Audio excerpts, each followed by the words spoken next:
சப்ஜெக்ட்டோட maths தான் week ப்ராப்ளம்னு நினைச்சாலும் சரி, இல்ல எல்லா சப்ஜெக்ட்ஸ கம்பேர் பண்ணும்போது மேத்ஸ்ல நான் ஸ்ட்ராங்குன்னு நினைச்சாலும் சரி, நாம எல்லாருமே ஒரு விஷயம் பண்றோம். ஃபோக்கஸ் பண்றோமா? அது எதுன்னா கொஸ்டின விட ஆன்சர்ஸ்ல வர ஒவ்வொரு ஸ்டெப், அதோட கால்குலேஷன நம்ம ரொம்ப ஃபோக்கஸ் பண்றோம். அதுல மிஸ்டேக் வந்துரக்கூடாதுன்னு சொல்லிட்டு. இப்படி ஒவ்வொரு ஸ்டெப்பா கால்குலேஷனுக்கு ரொம்ப ஃபோக்கஸ் பண்றோமே, நாம கொஸ்டினுக்கு அந்த அளவுக்கு ஃபோக்கஸ் பண்றோமா? இல்ல. ஆனா மேத்ஸ்ங்கிறது குறிப்பிட்ட சைக்காலஜிக்கலி சொல்லப்போனா, கொஸ்டின் நம்மளுக்கு புரிஞ்சா நம்மளால ஆன்சர் பண்ண முடியும். ஸ்டெப்ஸ ஈஸியா போட முடியும். கொஸ்டின் புரியல அப்படின்னா, நீங்க எவ்ளோ டைம் பிராக்டிஸ் பண்ணாலும் சரி, அங்க எக்ஸாம்ல போய் அடுத்தடுத்த ஸ்டெப்ஸ் நம்மளுக்கு மறந்து தான் போகும். அப்ப நம்ம என்ன பண்ணணும் அப்படின்னா, ஃபர்ஸ்ட் கொஸ்டின்ஸ கலர் பண்ணலாமா?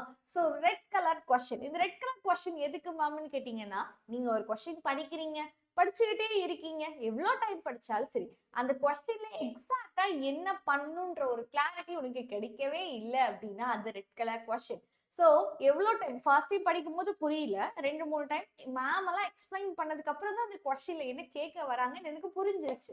அப்படின்னா that is yellow colour question. So, நானே படிச்சப்போவே எனக்கு அந்த கொஸ்டின்ல என்ன கேட்டிருக்காங்கன்னு தெரிஞ்சிருச்சு. எனக்கே கிளாரிட்டி இருக்கு அப்படின்னா that is green colour question. So, இந்த கலர்ட் கொஸ்டின் வச்சு தான் உங்களோட பிராக்டிஸ் செக்ஷன்ஸ நீங்க யூஸ் பண்ணணும்.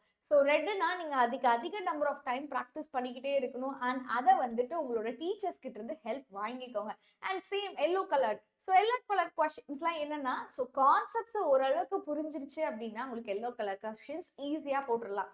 ரெட்டுக்கு நீங்க no more number of questions practice பண்ண வேண்டியதா இருக்கும். எல்லோ கலருக்கு ஒரு 2, 3 டைம் அந்த கொஸ்டின பிராக்டிஸ் பண்ணா போதும். கிரீன ஒரு டைம் தெளிவா நீங்க எழுதி பார்த்துட்டா போதும். அத திருப்பி திருப்பி பிராக்டிஸ் பண்ணணும்னு அவசியம் இல்ல. இதெல்லாம் தெரிஞ்சிச்சுன்னா நம்ம எக்ஸாம் டைம்ல சூப்பரா வெரி ஃபாஸ்ட் அண்ட் குயிக்கா நம்மளால பிராக்டிஸ் பண்ண முடியும். இந்த மாரி டிப்புக்கு எல்லாமே நம்மளோட சேனல்ல ஃபர்ஸ்ட் சப்ஸ்கிரைப் பண்ணிக்கோங்க. அண்ட் இந்த கொஸ்டின்ஸ் எல்லாமே லைவ்லயே என்கிட்ட வந்து நீங்க டவுட்ஸ் கேட்கலாம். உங்களுக்கு அது ரெட் கலர் கொஸ்டினா இருக்கு அப்படின்னா, நான் அது எல்லோ கலர் கொஸ்டின்ஸா நிச்சயமா உங்களுக்கு மாத்தி தரேன். அதுக்கு நம்ம சேனல சப்ஸ்கிரைப் பண்ணிக்கணும். அப்பதான் எந்தெந்த லைவ் எப்ப நடக்குது அப்படிங்கிற அப்டேட் உனக்கு கிடைச்சுக்கிட்டே இருக்கணும். அதுக்கு பெல் ஐகானையும் கிளிக் பண்ணிக்கோங்க.